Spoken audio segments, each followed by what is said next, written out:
I'm Joyce Hornady. You might say accuracy is my business.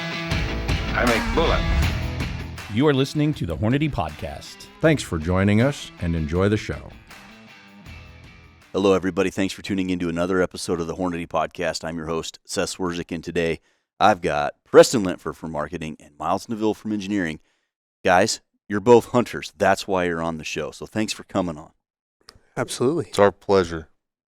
Now, anytime we have a chance to offer a piece of wisdom to the next generation. Nugget of wisdom we're all from about Preston. Well, I hope to get some nuggets of wisdom. I feel out of you old guys. now, you know. Got gray hairs and stuff. I think in Ireland they have a saying of, I look it. Okay. Yep. And I was listening to a different podcast the other day, and the guy's like, you know when you were younger and you looked up to older people for, like, words of wisdom?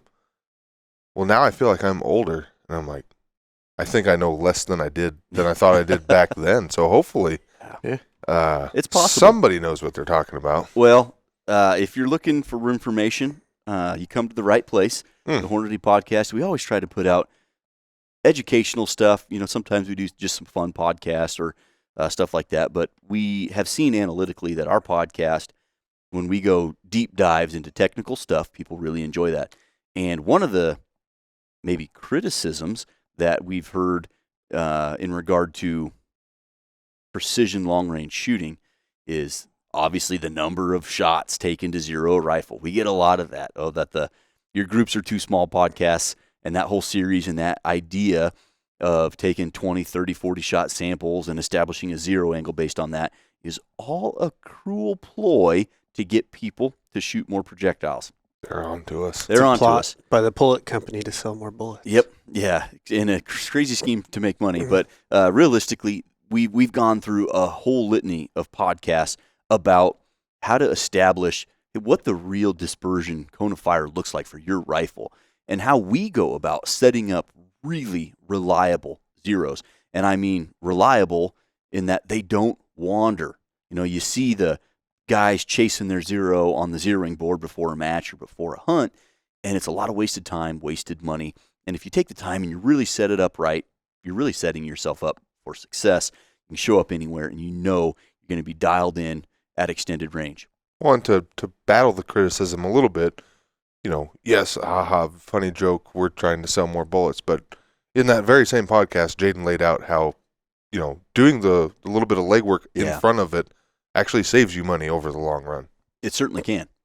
Yeah, definitely. Where you can definitely run in circles. And the mental geometry of when you're running in circles is probably worse than the dollars expended. Right. Yeah. I've seen guys at the range, like buddies, before I started here, would run out of ammo trying to zero their gun and hurried up into Cabela's to get more ammo, like because he was chasing his tail the whole time. Yep. So. Yeah, and inevitably it's because the hunt is next week. Right. Yeah. Right. Of course, he was up against it, but yeah. So we go through a lot internally to make sure we're really set up.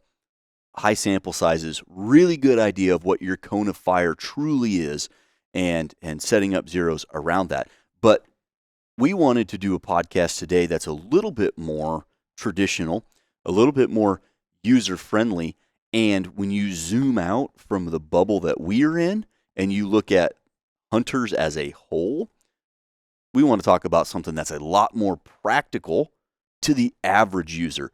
You know, not all of us need and not all of us want the custom action, custom barrel, custom stock with the rifle scope, first focal plane, mill turrets, zero angle, forward off, dialed in. That's not necessarily practical to everybody. And for a lot of people, you don't hunt in an area that would really benefit from having that equipment anyway.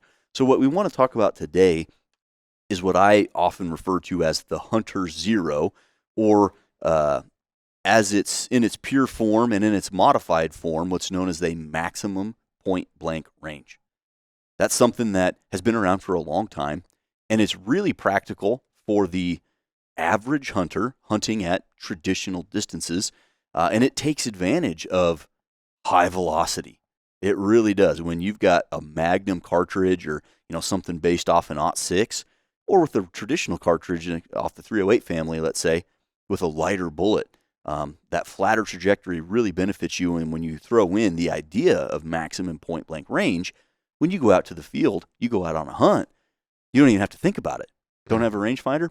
No problem. Do have a rangefinder, but don't have a dope card or a ballistics calculator. Great. Not going to spend the money on an expensive scope with a turret or a drop reticle. Don't need it. The maximum point blank range as a tool can be actually really useful. So I think a lot of us probably grew up with something along this line. At least I did. What about you guys? It's something I do now, honestly. Mm-hmm. Like, it's a different application, right? I mean, and it really comes down to doing stuff that matches your application. I guess having a process that matches your application, because for PRS, you're looking at target sizes that are encroaching in on like the mechanical capability of the rifle system. So then having a perfect zero and having perfect elevation and being pretty close with your wind call is necessary to hit those targets and have a higher hit percentage and whatever. But like, if you take the necessary requirements where instead of hitting a 1 or 1 1/4 MOA target at 800 yards to hitting a 10-inch kill zone at 200 yards or less, then you don't have to be as thorough for your setup to achieve, hitting that target. Results. Yeah, achieving the results that will work for you. But yeah, so like I currently, for like thermal night hunting, I set up my 22 arc with a max point blank range 0. Mm-hmm. And then if it's close enough that I can tell what it is and I'm confident, that is the animal. Yeah, that's the animal I want to shoot. Then odds are it's within range of me just pointing and shooting. Beautiful. Preston, come to think of it, my arc, 22 arc is set up the same exact way. For thermal. Growing up, did you do that? Growing up, I would zero, what I assumed, or with small sample size, was an inch high at 100 yards. Mm-hmm. And that gave me, 200 yards worth of good max point blank range. Now, the gun was capable of more than that. Sure. But that's just what I read in a book. Yeah. And that's what I did. What we did growing up, too, was, you get it inch and a half high at 100. And if you see anything inside of 250, let them have it. Yep. And that worked.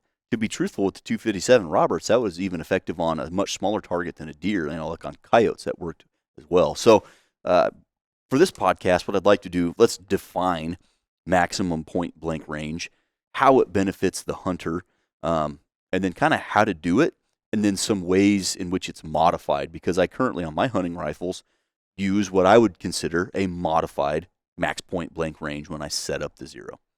We'll get into that as well. So to define max point blank range, essentially, you have to first identify a window. Let's say that window, for all intents and purposes, it's ambiguous. You can make that window whatever you want.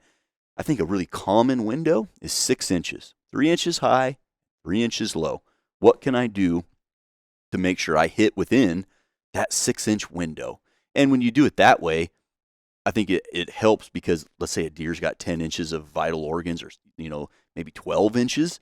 Well, your window could be plus minus 6 inches or 5 inches. That gets pretty generous. Well, it probably varies from region to region. Sure. A big Wisconsin mature whitetail versus a southern deer.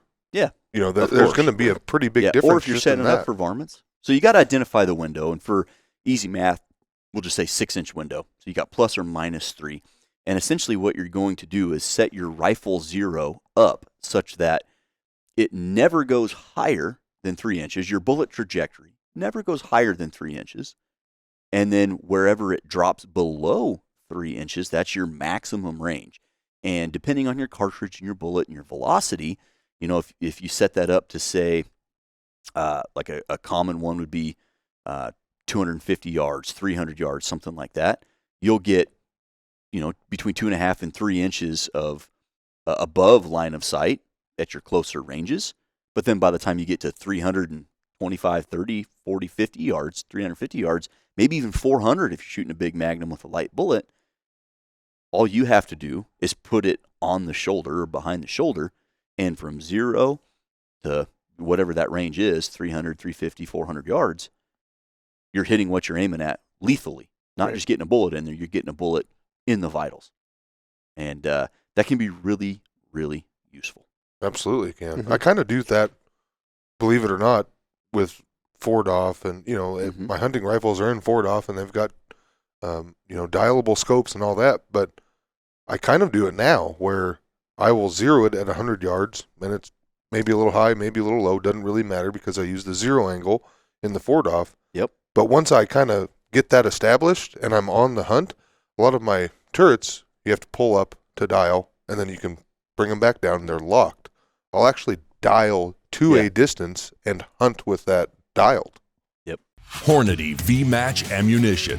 Loaded exclusively with Hornady ELD VT bullets. The low drag design of the ELD VT bullets provide high velocity retention and minimal wind deflection. Initial offerings include 22 arc, 6 arc, 6mm Creedmoor, 6.5 Grendel, and 6.5 Creedmoor. Elevate your varmint shooting experience, shatter records, and make your mark like never before with Vmatch Ammunition from Hornady. So from a traditional standpoint, this was not quite as scientific as it is now. You know, when you think back to, you know, the Magnum era, you have the 300 Win Mag, the 7 Mag, the 264 Win Mag. And then you have cartridges like the 270 and the 20-06, these real velocity hog cartridges. Ballistic calculators weren't as easily accessible, right? So you had maybe what was printed on the box, maybe some generalities that were printed in Outdoor Life. The back couple pages of a catalog from Cabela's or whatever would a lot of time so have trajectories. You could use those that would look at the trajectory and go, okay, if I'm zeroed at 200, this would be my max point blank range for this bullet at this velocity. Actually, I had one of these for a long time. I still might have one. It was old. I think Marlin put it out, or perhaps Weaver. It was like a 5-inch disc. And you could spin the disc. Sure. You know, like in grade school, we had them for math facts and stuff, but it had trajectory solutions on there for different zero ranges and stuff. So that was pretty neat. So a long time ago, again, we didn't know what we know about ballistics now. We didn't have calculators. We didn't have scopes with good turrets on them. So the easy way to hit what you're aiming at was to dial up the throttle. 150, 165 grain bullets in a 300 Win Mag. You want to talk about laser flat. And those were honest 400-yard max point blank range cartridges. With the proper zero, if you see anything almost within a quarter mile, you can hit it. And they say you saw the same thing like varmint hunting with 220 Swift and 22 250 and all of those. It was in lieu of having a laser rangefinder and a ballistic solution, you just if it shoots flatter, you can shoot further and still hit. As time progressed, things changed to where bullet drop compensating reticles became much more in vogue, and that changed the game a little bit, where if you zero at 200, here's some reference lines for what would be 3 and 350 and 4 and 500 yards and such. Those were helpful. And I would say traditional and maybe slightly past traditional ranges, those are super useful. They can be very useful indeed. I had my wife set up for her cow elk hunt with a BDC reticle, and holy cow, was it on the money. We took it out to the range ahead of time, and she was smacking steel at 500 with it. Mm-hmm. That's pretty much. I mean, because most cartridges float somewhere between 2,600 and 3,000 foot per second, and within 400 or 500 yards, you don't have the time of flight to really see huge divergence there. The pattern's pretty similar. I mean, and we even see that with modern cartridges or whatever, but it's 1.2 mils to 200 or to 300, half a mil to 2, 1.2 to 3, and then add a mil for the next 300 or 400 yards. Every 100 yards, about a mil. Yeah, and then within traditional ranges, let's call that 400 yards and in, that can be really, really effective, whether you're using BDC or you're using a max point blank range. And that's what makes max point blank range so useful, is it's simple. And when you think, again, I know we're in this echo chamber and we've got custom everything. We've got access to the world's best optics, and you grab the turret and you dial 1.2 mils. It's dialing 1.2 mils. And sometimes I feel like we and people like us, we get kind of caught up in that, when in reality, we might be over-focused on the math problem and really get, wrapped around the axle on. I think he's only we're stuck pushing the envelope, right? Yeah. We're always on the bleeding edge of pushing the envelope. That's kind of like, that's what our innovation and whatever, that's what we're trying to do. Right. So that's our game. But then, that's not maybe even most of people shooting or I would hunting. say most hunters, that's not necessarily them. And even those that are that way or are cut from that cloth, there's still a place for this type of, I'm going to call it technology or application of technology in the field. Yeah. You know, I know a lot of PRS shooters, you know, some of the best, and they still hunt in areas where the max shot might be 300, and the accuracy expectations of the rifle and ammo combination isn't bullet on top of bullet. This is, you know, the old 270 Winchester that I've had since high school, and it shoots like a grapefruit. It's fine, and I go kill a deer. There's still a big application for knowing what max point blank range is and using it to your advantage, I think. Yeah, and there's definitely still a trade-off in precision versus time, right? Oh, yeah. And that always comes into, you know, hunting application where, yeah, you can pull up Ford off, you can input all the environmental information, you can put in all the wind information, and it'll give you almost a perfect solution for whatever shot you're going to take. But in the process of doing all that, that takes time. And in hunting, it's not always, oh, there's something. Here, let me spend the next 45 seconds. Excuse me, Mr. Deer, can you hold on 1 second, please? Sometimes it's like, oh, there's something, and it's running away. Or, you know, it's going to give me... We lock eyes, and I know I got about 10 seconds before this is the end of that. So that's actually my next point of why it's useful. Was the 2 points was, one is it's simple, it's practical, and then two was it's quick. Yeah. And I feel like, you know, there is room for this, and it sounds like we all kind of do the same thing, and we'll talk about it in that modified point blank range section of this podcast, but where you should have something dialed in. Oh yeah, I know you know, everything's dialed in. I've got a calculator and a dope card and a good scope, and everything's tuned in, and I know my true dispersion. That's great. And if you have to take a shot longer than traditional ranges in that, you know, that 400, 500, 600, 700 yard range, everything's got to be right. And if you don't have the time to make it right, you probably don't need to be taking the shot anyway. Right. But inside those traditional distances, certainly within, you know, 250 yards, things can happen fast, and you can still make really good ethical shots if you have the time to do it. And if you don't need to be fumbling around with it's 275, what is that? Oh, and get that dope on the gun. There's room to have both things set up on the same rifle. Yep. Kind of what I was talking about before. On a most recent hunt, I was using an MOA scope, which is kind of odd for me, but I had 1.5 minutes of angle. It's weird to say because I wanted to say mils, but mils of angle. A lot of times I'll have like half a mil dialed on, you know, on a mil scope. But for this hunt, I was 1.5 high, 0 to 100. So even if that critter shows up at 100, I'm shooting 1.5 inches high. Not a big deal. Yeah, he doesn't know the difference. No, and I don't either, especially in the moment when I'm all shaky. Yeah, and you did get all shaky. Yeah, I did. Yeah, I did. It was fun. Shot a lot further than 1.5 MOA, though. Yeah, well, that's still exciting. And it's, an important piece that you can have the world's best, everything dialed in, super technical setup, and that's great. You should be prepared. And then you end up with the shot at 40, 50, 60, 100, 200 yards, whatever it may be. It's nice to be prepared for both. And I feel like understanding max point blank range and applying it in a way that works for you will better set you up for success in the field. Lance Scholl interacts with us on the podcast, kind of works adjacent here to the industry, I think more on the conservation side. Recently went on a deer hunt, repping the Hornady podcast T-shirt, by the way. Heck yeah. Yeah. So on the deer hunt, 6.5 PRC, 143 LDX, and he understood all the podcasts that we put out about the sample size, about zero angle, and all that stuff, and he's embraced it. And he didn't just blindly embrace it; he tested it for himself and proved it, and said, "Wow, okay, this is legitimate." Ended up going out on the hunt, prepared for any range type of situation, but he got a close range shot, which is good because we all get better the closer they get, and took it at a very traditional range, which is great. Over-prepared, didn't need it, perfect.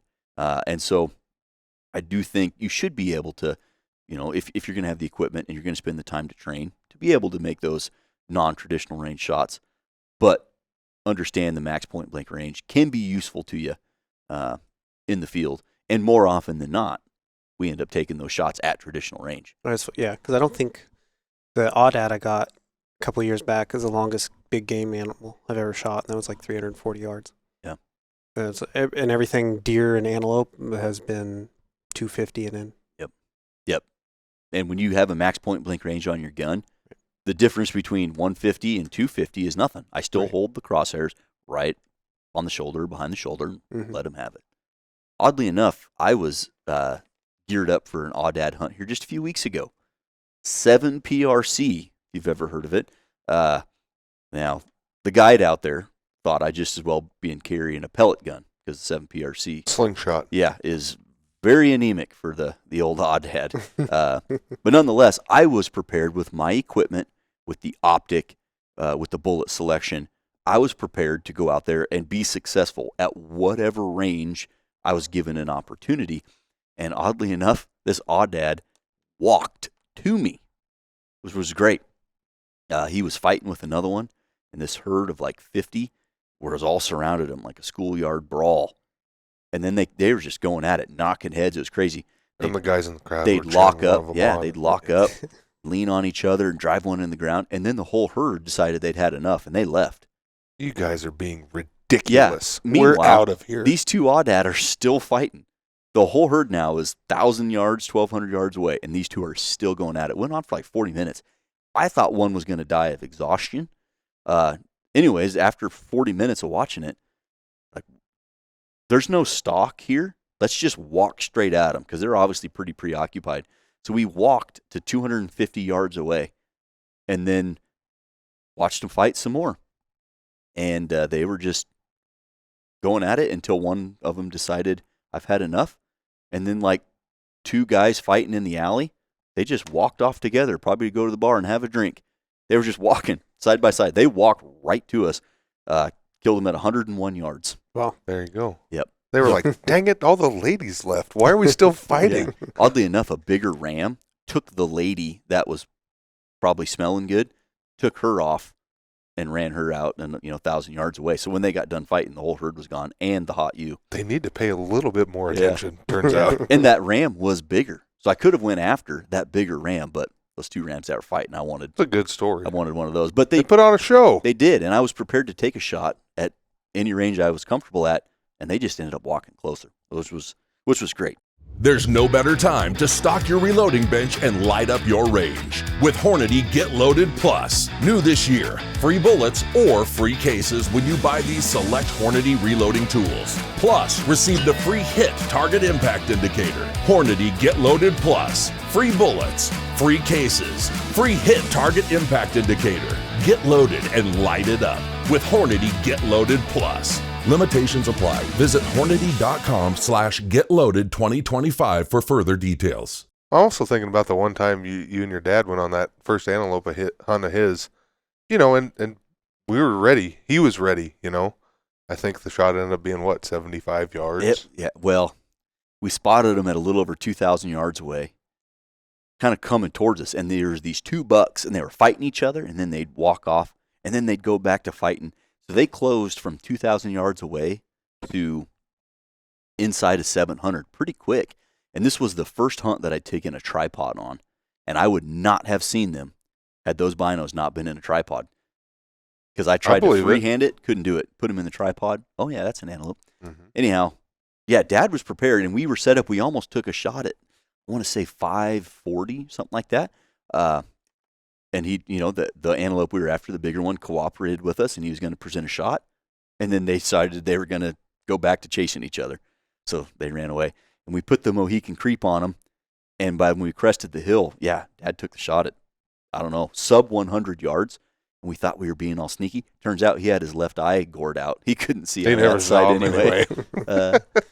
It turns out. That's all right. Yeah. So max point blank range, it's fast. It's practical, and it's simple. So incredibly useful. So let's walk through how to do it. Sure. Because that could be confusing, and there's other ways to do it, but the way that I've found is involving a ballistic calculator. Yeah. Now, unlike days of old, you don't have to have the old spinning wheel. You just have to have access to the internet. Mm-hmm. Bunch of good calculators out there. obviously Hornady 4-off, that's available on your phone. It's available on our website. But there's a bunch of them out there. You don't need the ultra accurate, precise Hornady 4-off to calculate this stuff for traditional ranges. Using a simple, kind of borderline archaic at this point in technology, but you could use a BC-based calculator, and it's going to work just fine for you. Now, there's some calculators out there that actually have max point blank range built in. Right. JBM. Classic JBM. That was the first ballistic calculator I think anybody ever used ever. Perhaps. It's great. I love the website, still unchanged from Seth in circa 2011. Right. Easy to use, completely free. That'll get you everything you need. Right. And that'll calculate a max point blank range for you, which is I guess I've never done that. Do they have like parameters on it? Yeah, Like your you just 6-inch window or Go in and Okay. plug in what target size and all the other stuff, and it figures it out for you. Yeah. I've always done it with the Ford-off or our ballistics calculator before it really came out, and just play around with it on the website. Yeah. Ours has different intervals of which, you can go down to a yard if you want to. Yep. So you can really dial it in if you want to be that particular. I always like, if you have the opportunity, once you kind of get it figured out and say, I need to be this high to have my max point range at this, I like to test it if I can. If I've got a range there, well, let me see how truly high this is at 100. Yep. Should be dead on at 220, and then, maybe I'm this low at 275, and that's it. I like to test it if I can. I do too. And so to start the process, the first thing you want to do is identify how big you want that window. And again, 6 inches plus or minus 3 inches as a total.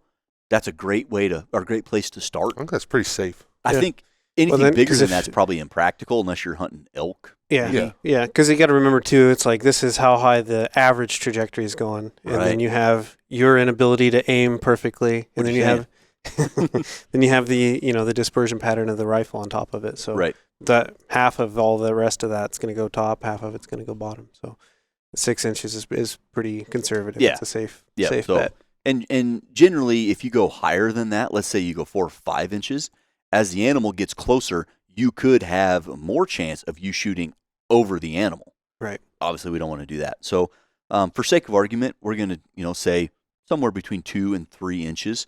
And if you're doing like a hybrid max point blank range, but you've got good dope to dial should you need to, maybe you keep that smaller. Sure. 1.5 inches or 2 inches. So establish what that window's going to be. Then you jump to the calculator. Now, the calculator part's kind of an iterative process. Got to adjust some stuff, run a solution, see what it looks like. But what I like to do, obviously, you put in your bullet or your BC, velocity, sight height over bore, all the pertinent details. And then we know we want our zero further away than, say, 100 yards. So I like to start at 200 and run a solution and set your results to every 5, 10, 15, 20 yards, something like that. And then run it out to about 300 or 400 yards. Run a solution and see what does my trajectory in inches look like at 100 and at, say, 250 or 300, say 200-yard zero, and then change it to 220, 230 and 40, 250, etc., and keep doing that until you find the sweet spot of, okay, I'm not going over 3 inches, Right. and I'm going under 3 inches at 300 yards or 320 yards. And you just play with that zero range until you find what really makes you happy. How can I maximize shot distance and still be within that 3 inches high at 100 yards or so? I'd say, and whatever, just for the ease of everybody doing it, most of the time, the highest point in your trajectory is going to be somewhere around 100 yards. Yeah. Somewhere between 100 and 140. And then most of the time, with most cartridges that people are hunting big game with, your actual zero range is going to be somewhere between 220 and 270. Yeah. I mean, there may be some exceptions to that, but Sure. Well, the ultra flat stuff, when Yeah. you're shooting big Weatherby mags or right. belted magnums or the rums, for example. So you do that iterative process until you find what the computer tells you. If with this zero range, here is your, close range trajectory and your long range trajectory.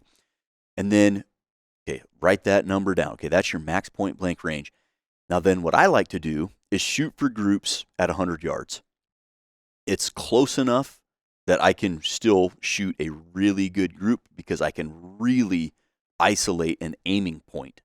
I'm still good at 200, but when you get further than that, your ability to hold the crosshair exactly where you want it diminishes. So look on that solution, what it tells you your trajectory is at 100 yards. And let's say it says 2 inches even. Well, now you go to the range, you go to 100 yards, and you adjust your scope such that when you shoot a group, the average center of that group is 2 inches high at 100 yards. And that should give you your max point blank range of, let's say it was 230. It's that simple. Yeah, it really is. What do you run for on your arc and your thermal? Mine's like 220. Yeah, I think it's like 235 nominally, and truthfully, with the thermal, getting a resolute aiming point tends to be the biggest issue with that. But Sure. I've zeroed it once somewhere around about 230, 240, give or take, and it's been pretty awesome for raccoon and coyote size targets for everything I've done with it since. Yep. I did 220. You want to know why? That's the furthest the rifle club goes. Yeah. Yeah, the range right out here. Well, that's a simple process, a little bit of iterative playing around, just adjusting your zero range. All you do is click, click, click, and then you'll spits out the solution. Yeah. But you do play around with it a little bit. And it's costs you nothing and takes a little bit of time, unless you're using JBM or those other calculators that'll spit you out one. Go to the range, shoot at a known distance, say 100 yards, and adjust your scope such that when you're aiming at 100, the bullet is impacting whatever that computer tells you it needs to high at 100. Then if you have the opportunity, like you mentioned, if you got some steel out there at 1, 2, 3, maybe even 400 yards, depending on what you're shooting at, just verify it. And you'll go into the field now with some confidence. Yeah, ideally, if you can verify it, that's awesome, because you do want to pay attention when you're putting in these solutions to for your verification day, right? Because if you're doing this in August, you're way ahead of the game, unlike us. Ahead of hunting season. The temperature is going to be a little bit warmer. Maybe you're shooting in a different elevation, right? Which affects the pressure, which is the biggest factor, to your shooting solution. If you're doing it at different altitudes and temperatures, kind of figure it for that day, right? But then also look, well, I assume it's going to be 30 degrees when it's actual hunting season and I'm hunting at this elevation. Check that too, because it might be a little bit worse than it is in the hotter summertime. Yeah. Yeah. Words. Good, wise nuggets from Preston. Hey, I finally got one. So that's like a true max point blank range. And for a lot of hunting, certainly in places where your ranges are confined by dense timber, that's really useful. And then even, out west where it's a little more open and arid, if you're shooting a Magnum out there and, you're going to be shooting not necessarily cross canyon, but it's certainly bigger country, more open. This can be super useful to you there.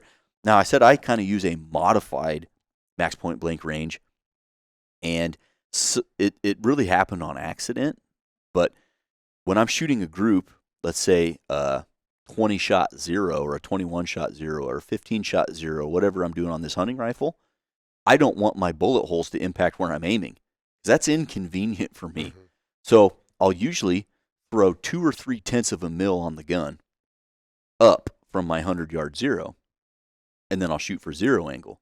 So I'm moving the group higher off the paper so I can more clearly see my aiming point, and then I'll slip the turret and do the 0 angle with those bullets landing sometimes 2 or 3 tenths of a mil higher than my point of aim. And I was doing that out of convenience at first because it was easier to shoot the group. But then it's like, okay, well, I have a good 0 angle. I know the dispersion of the rifle. I could make a shot, at a non-traditional distance and really dial it in with forward off. But also, I'm now extending my max point blank range just because I'm not zeroed at 100. Right. And then I'll run through that iterative process and find out what is my max point blank range, so that in the field I can know, if I get a shot where I can, grab a tree branch and get stable, I'm good to 275 or 300 or whatever it may be. So for me, that has worked really nicely, especially for varmint hunting. I really like setting varmint rifles up for that, for like coyotes. because I am not afraid to shoot a coyote 4, 5, 6, 7, 800 yards away. Shoot at a coyote at 800 yards away. But I traditionally shoot all of them inside of 250. Well, I can set it up so that all I have to do is put it on them out to 250, 300 yards. Right. But if I do want to take the long shot, 1, I'm not dialing as much, and 2, I still know I'm really, really precise. Right. But I think the beauty there with zero angle is that it takes that day's environmental data in when you set the zero angle. Right. And it keeps that in memory. So like what you were saying with, obviously the same effect will happen with your max point blank range. Whereas if you change environments, it will, maybe get you less distance in a colder, more air dense situation. But the forward off that you made with your zero angle, you can always pull that up and get really reliable elevation data out of that. Follows you all over the world in Does. any temperature. Yep. Utilize your space your way with the modular Hornady Security Square Lock Organizing System. Mount the Square Lock panels anywhere in your home or shop. Then attach the wide assortment of Square Lock accessories to securely store firearms, tools, gear, or any other valuables in any possible configuration. Keep your reloading bench or gun room organized with the Square Lock Modular Organizing System from Hornady Security. So that's the way I like to do it. Have you done that? Where I'm sure you guys have all pulled your groups off of your point of aim just so you're not looking at it when you're zeroing the rifle. Do you leave it like that? Pretty much. Yeah. I don't think that I've really had, for competition or hunting, a zero that's been close to 100 yards in a long time. And it kind of drives me crazy a little bit, and then other shooters like that are, say, in the squad, a little bit crazy, because they always ask, well, what did you have for elevation on that target? Because something got squirrely or whatever. And I'm like, count me out of this conversation, boys. I'm not zeroed anywhere close at 100. Yeah. I do zero out my windage turret when I zero the rifle. In that day's wind condition, Right. I'll relatively zero it out. And if it's blowing really strongly from one predominant direction, I might favor that or whatever. Sure. But I'll still tell Ford off about it so it locks it in. But I do like to have a relatively zeroed windage if possible, especially it just makes it easier in my head. When, like, Ford off will tell you the answer, but when you don't always have Ford off, it's nice to know you're zeroed that way. Mm-hmm. But I'll pull that group up. I've done it low. I've had some low. I was Yeah. about to say I have had some low, but I almost always have corrected that to be higher. There's Yeah. some scopes that I'm not a big fan of how they zero, and I'll just leave it Leave it. low. Yeah, I would say like on my match rifles, I aim for 100 yards, pretty close. If I'm going to be off on elevation, I'd rather be high than low. But yeah, in the course of this conversation, that's like a good idea, actually. I had put the pieces together basically before you got. I was trying to figure out what do you mean by modified max point blank range, and then as we got there, I was like, oh yeah, that would be because then you're covered 0 to 3. Just point and shoot, basically, and then from 3 on, usually too. The cool thing is the further away the target is, an animal, whatever, the more time you generally have. Right. So then if it is 350, 450, 500, then you've got usually more time to sit down, set Get up a good position, Build the position. right. Make sure your range is money, Mhm. but Yeah. so I have a 7 PRC hunting rifle. I'll probably set up that way. Are But you going to then- go hunting? Probably not this year. You can come with me. Yeah. No, my Come on, problem. our muzzleloader hunt. I always forget. Told him. I remember about a month after you're supposed to the deadline to put in tags that I was supposed to do that. That's my yearly problem. I've been meaning to put in for elk and You need to get a antelope cell for- phone, one iPhone, and then you go, hey Siri, remind me right. on June 23rd at 8 a.m. Put in for elk tags. But yeah, for match rifles, I think I'm going to stick to the 100-yard, pretty Yeah. close to the 100-yard. Well, and zeros, but It also helps with the match setting that we're all talking the same language too. right And that's kind of a universal thing. But for the hunter, for hunting, yeah, what I call the hunter's zero, this is, again, super, super useful. The last thing I wanted to bring up, Preston already mentioned it early on in the podcast. Sorry, a little more everybody. Preston's wisdom here. Nugget. And so I talked about my modified max point blank range where I'm deliberately moving it above my line of sight at 100 yards.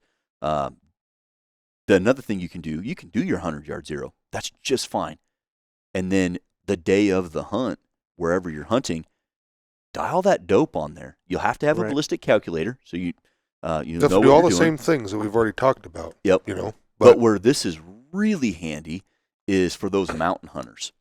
And the reason I bring that up specifically is air density obviously has a huge role in what your trajectory looks like. Now, if you're shooting a ultra magnum or an ultra flat fast cartridge, it's going to have less of an effect at those closer ranges. But if you're shooting something off the 308 family or the Creedmoor family, those time of flights at 350, 400 yards, it can have an impact. So if you're going from, Alaska, you can hunt at 0, and you can also hunt at 10,000. And depending on how in shape you are, you can hunt a huge gradient of those elevations at any one time throughout a week of hunting, let's say. So you could have a 100-yard 0 or 200-yard 0, and with that ballistic calculator, you can dope the gun for your environment to really give you a big window of point shoot capability. Yep, I would recommend doing that on a locking turret type of a scope, though. That would be my one thing. If you have a capped one, even better, right? Better, yep. But I have done it on some scopes that do not have locking turrets and regretted it. Yeah, because then you go, wait a minute. Uh-oh.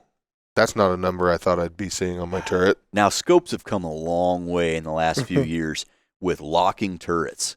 I have to say, the days of having a no zero stop are gone. Thank gosh. At every price point, if you're looking for more economical, really, really high value type scope, you can get a lot of those with a lockable turret now, all the way up to the high end stuff. And the more competition focused scopes that have come into the hunting world, you got a lockable turret, and that adds a world of confidence for me. We've got a good friend, Ryan Damon, missed. I'm going to call it the buck of a lifetime because he hasn't shot a probably a giant non-typical.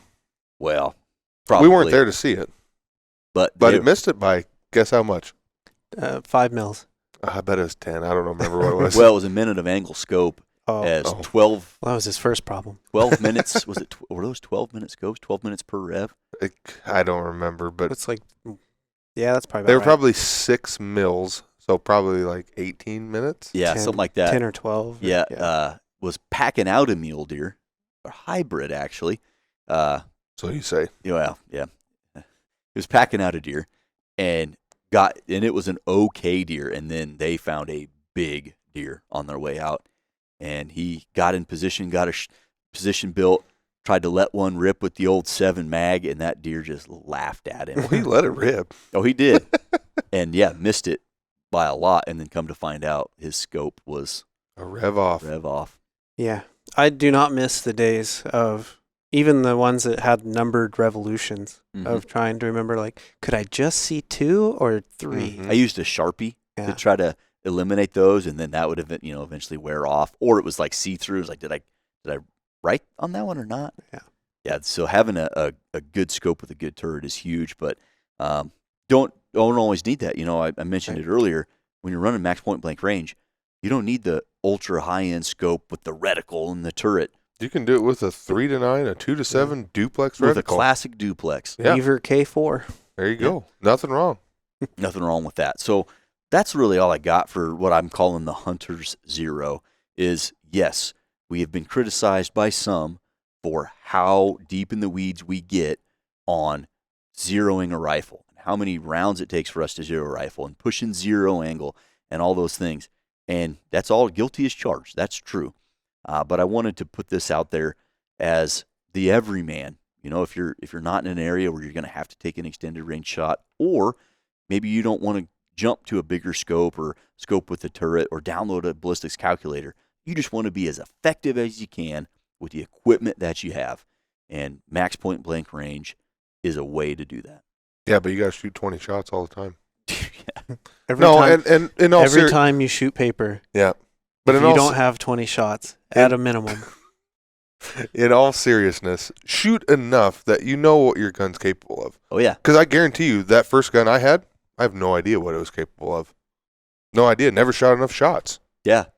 Well, that's not a clue. I mean, we've talked about this on another podcast before, and Jaden said the same thing. But like when I was a kid shooting Dad's Browning A-bolt, we would shoot a 5-shot group, and it would be whatever size, 2, 3, 4 MOA, doesn't matter.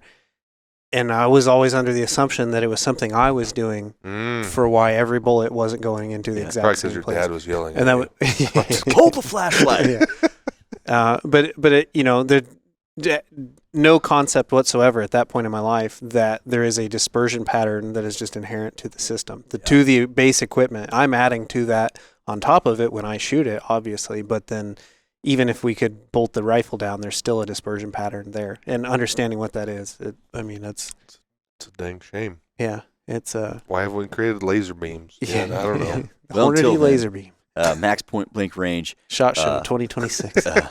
Max point blank range, a classic zeroing method, but still very useful for today's hunter.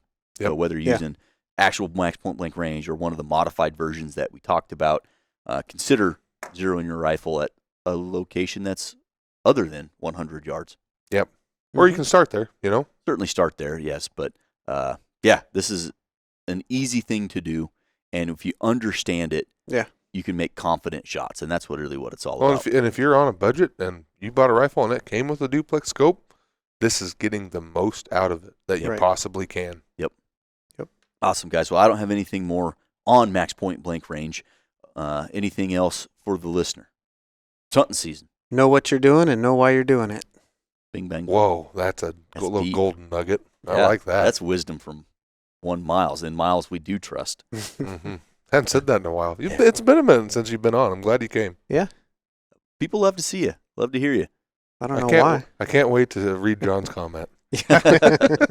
All right. Well, good luck out there to the listener. I do want to call out that I'm not sure when this episode will release. Next week. Next week. So we are in the process of gathering all the names for our 204 Ruger when they hear us giveaway. say that we released it, that it's exactly then.